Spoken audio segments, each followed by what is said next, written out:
Hello ladies and gentlemen, and welcome to the Counterfactual Stories YouTube channel. In today's episode we will talk about last European country that didn't impose sanctions on the Russian Federation. Before we start, don't forget to press subscribe button.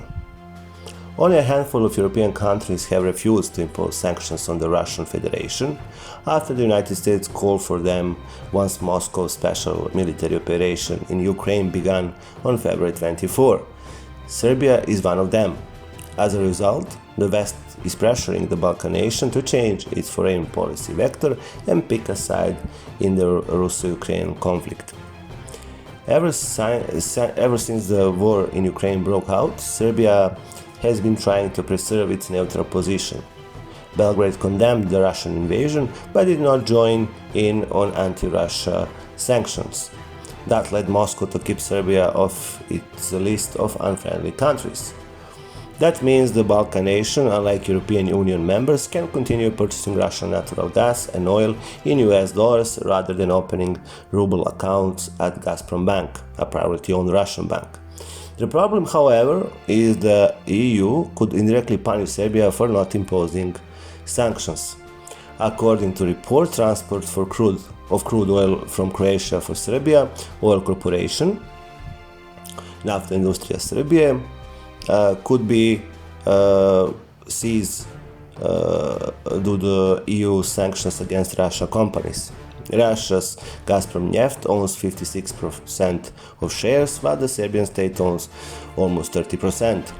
The fourth package of EU sanctions prohibits European companies from cooperating with a member of Russian companies, including Gazprom Neft and its subsidiaries, in which Russia has more than 50% ownership.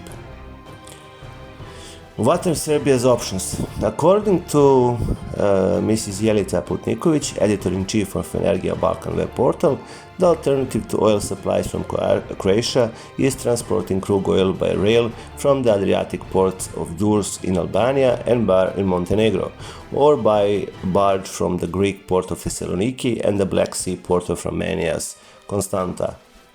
It's, however, a longer and more expensive transport. The good thing is that Romania and Bulgaria still have not announced that they plan to impose similar sanctions on this, which opens the possibility for various oil deliveries to Serbia. Putniković stressed in an interview with a Serbian publication, her analysis shows Serbia produced about 23% of its oil needs, while 45% is import from Iraq, 10% from Kazakhstan and 1% from Norway, and about 16% from Russia. Russian gas is relatively cheap. For Serbia, it costs around $270 per 1,000 cubic meters, while gas price broke all records at the end of February in Europe and reached almost 4,000 per cubic meters. For us, oil and gas supplies are the most important issue.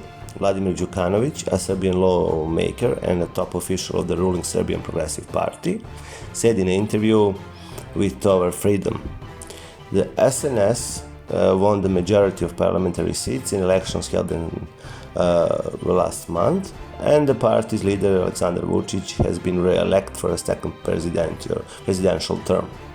Đukanović claims Serbia, despite strong pressure from the EU, does not intend to join anti-Russia sanctions.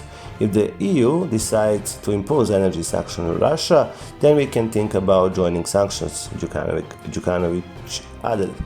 Despite sanctions, the EU continues to import Russian oil and gas, although it has radically cut economic ties with Moscow. Presently, the only European air corridor left open to Russia is via Serbia, which is now acting as a getaway.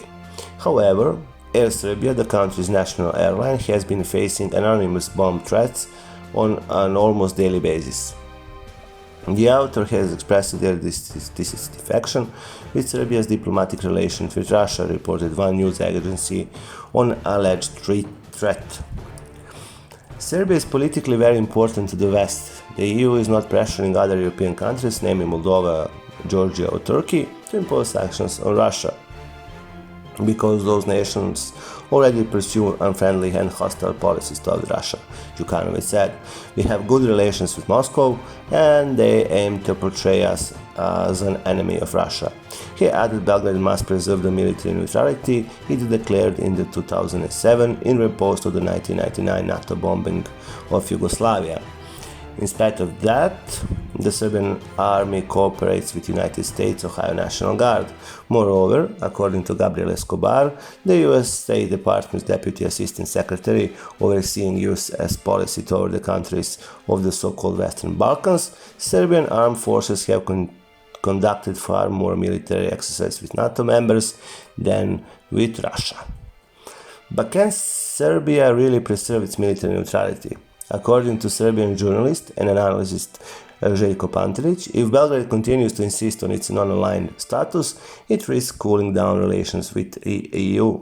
Brussels expects Serbia to harmonize its foreign policy with that of EU, Pantelić explained.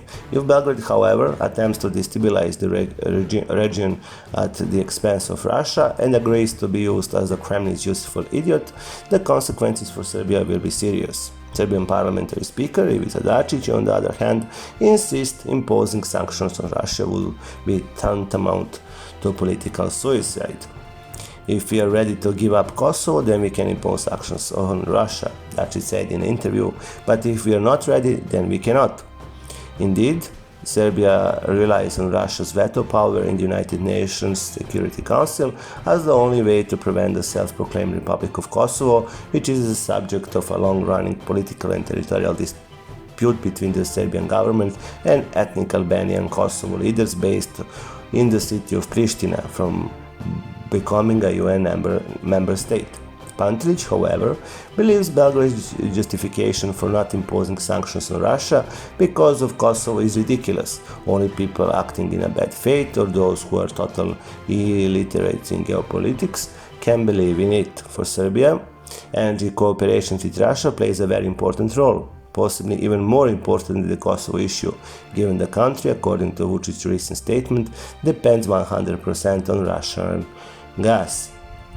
Still, in Pantelić's opinion, Serbia will have to carry out the derussification of the Kremlin-owned companies operating in the Balkan nation. Otherwise, Belgrade will de facto impose sanctions on itself because Russian-owned companies in Serbia will not be allowed to do business with the EU, Pantelić concluded.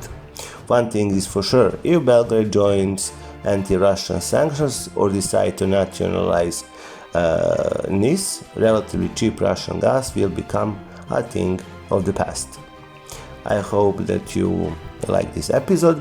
Don't forget to write some comments below and see you soon. Bye.